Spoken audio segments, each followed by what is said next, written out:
Selamat siang teman-teman. Hari ini kita akan melakukan uji viabilitas secara tidak langsung, yaitu uji tetrazolium. Apa itu uji tetrazolium? Itu untuk mengetahui viabilitas benih secara kualitatif. Nah, prinsip uji tetrazolium ini itu adalah pengecatan jaringan hidup. Jadi kalau kita ingin mengetahui apakah benih itu hidup atau tidak, kita bisa mengetahui lewat uji tetrazolium ini, yaitu melalui pengecatan warna. Nah, di uji tetrazolium ini ada perbedaan warna dan pola yang tampak dapat membedakan antara benih yang hidup dan mati. Nah, oleh karena itu warna-warna ini ada beberapa. Misalnya adalah warna merah, itu adalah jaringan hidup. Kemudian warna putih itu adalah jaringan yang mati atau rusak. Nah, seperti itu bisa memungkinkan bercak-bercak merah atau putih itu juga bisa mengidentifikasi itu rusak ataupun mati, seperti itu. Nah, kita akan menggunakan benih-benih besar, kecil, monokotil, dan dikotil. Nanti teman-teman akan bisa membedakan antara monokotil, dikotil, dan benih besar dan benih kecil yang akan kita identifikasi nanti. Oke, selanjutnya teman-teman, kita akan melakukan perendaman benih menggunakan air keran biasa selama 2 jam. Kemudian setelah 2 jam kita akan merendam menggunakan tetrazolium. Bahan tetrazolium ini adalah 2,35 tripenyl tetrazolium chloride. Nah, kita menggunakan sebanyak 0,1% yang kita dapat dari 0,1 gram dilarutkan dalam 100 ml Aquades. Kemudian kita akan melakukan perendaman ada 2. Yang pertama di suhu kamar selama 24 jam. Yang kedua menggunakan 40 derajat dalam minimal 5 jam perendaman. Oke, kita akan merendam benih-benih yang di depan ini.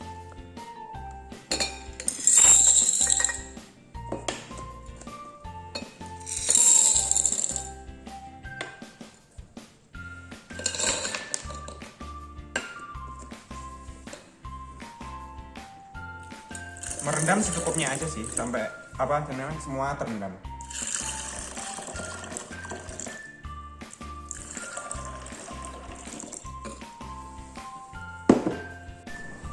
Jadi teman-teman, ini udah direndam selama 2 jam. Nah, kita tiriskan dulu untuk membuang air semua yang ini.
Kemudian kita akan membagi duanya.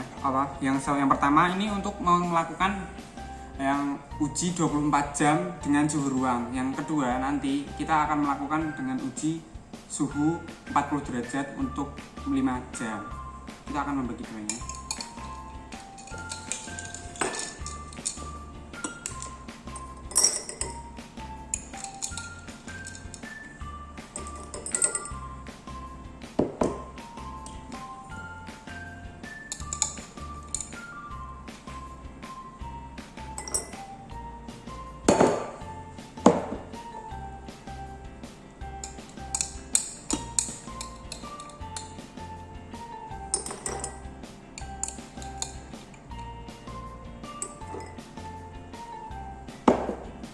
Kemudian kita akan memberikan larutan tetrazolium 0,1%-nya.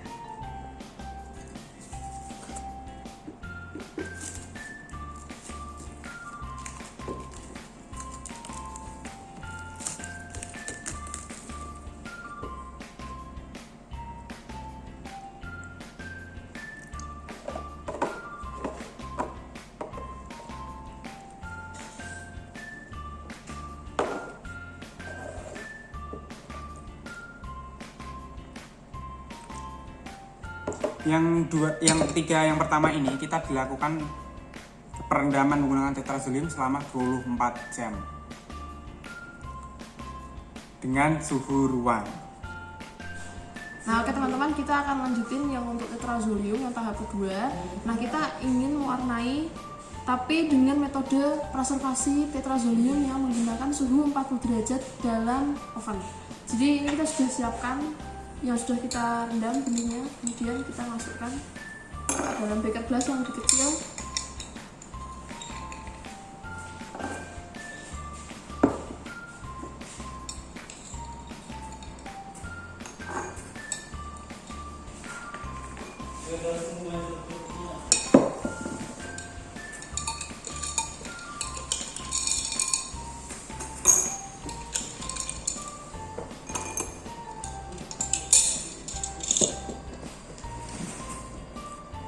Nah, kemudian kita tuangkan tetrazolium sampai kira-kira dia merendam semua benih yang sudah kita siapkan.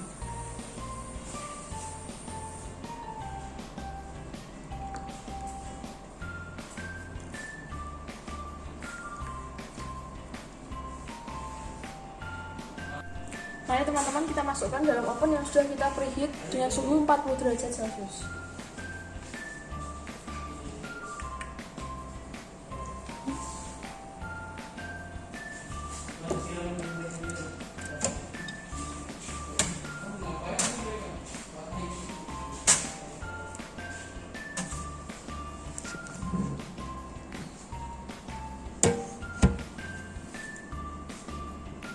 Nah, dengan proses ini kita membutuhkan waktu kurang lebih selama 5 jam. Nah, teman-teman, ini untuk uji tetrazolium yang untuk dengan waktu 5 jam ini sudah selesai. Sekarang kita ambil.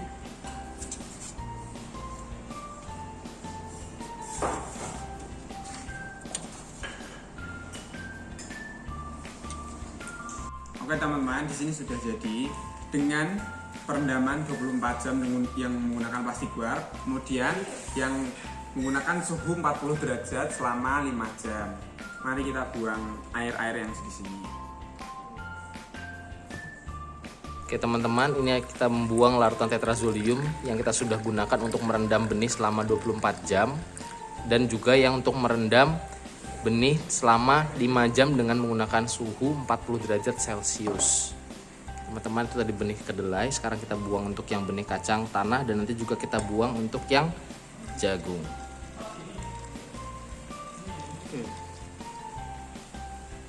Oke teman-teman, kita sudah melakukan pembuangan air, terus kita akan melakukan pengecekan untuk dari pemotongan ini.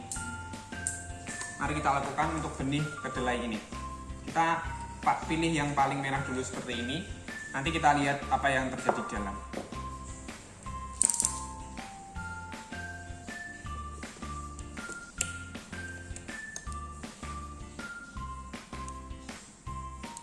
Nah, bisa dilihat dari sini teman-teman. Kalau kita lihat di sini ada yang berwarna merah. Nah, itu berarti benih ini ada keadaan kelangsungan hidup dari embrionya.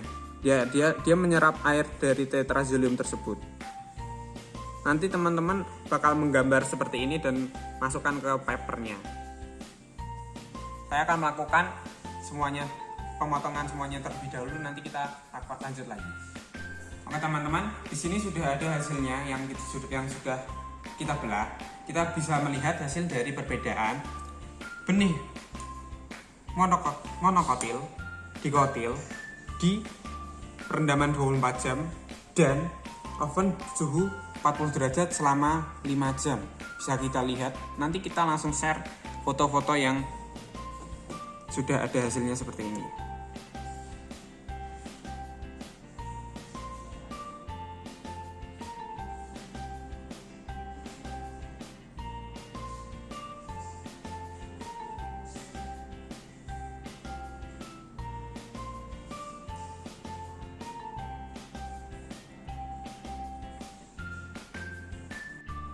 Oke teman-teman, kita bisa lihat dari monokotil yang ada di jagung ini, kita bisa lihat warna yang sudah diserap oleh embrio-embrio ini.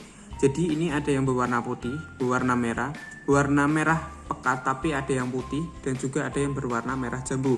Nah, ini bisa kita lihat dan kita identifikasi bahwa warna yang merah seperti ini kita adanya jaringan hidup yang nanti bisa bakal tumbuh, dan kemudian yang putih seperti ini bisa saja ini jaringan-jaringan embrio yang mati. Kemudian yang seperti merah hanya titik seperti ini hanya embrio di depan saja yang hidup, mungkin saja yang di belakang mati. Kemudian benih yang dikotil seperti ini bisa kita lihat ada perbedaan-perbedaannya. Nah, kalau yang seperti ini, yang merah muda seperti ini, kita bisa melihat kalau dia bisa saja itu menjadi jaringan hidup ataupun mati. Kemudian jaringan yang merah seperti ini kita otomatiskan ini adalah jaringan hidup karena embrio-embrio yang ada di bawah sini ini menyerap larutan tetrazolium. Kemudian yang ini seperti kita lihat dia kayak busuk-busuk dari dalam gini. Jadi mereka kayak apa ya? Merah muda dan hanya sebentar saja hanya sedikit saja yang diserap. Kemudian di kedelai kita bisa lihat perbedaannya dari yang jaringan mati dan jaringan yang hidup. Nah, ini adalah embrionya. Kita bisa lihat kan, di sini dia mati dan di sini dia hidup. Jaringan-jaringannya. Untuk yang suhu 40 derajat, kita bisa lihat benih jagung yang di sini sudah kopong karena embrionya yang di sini sudah habis atau mungkin dimakan kutu.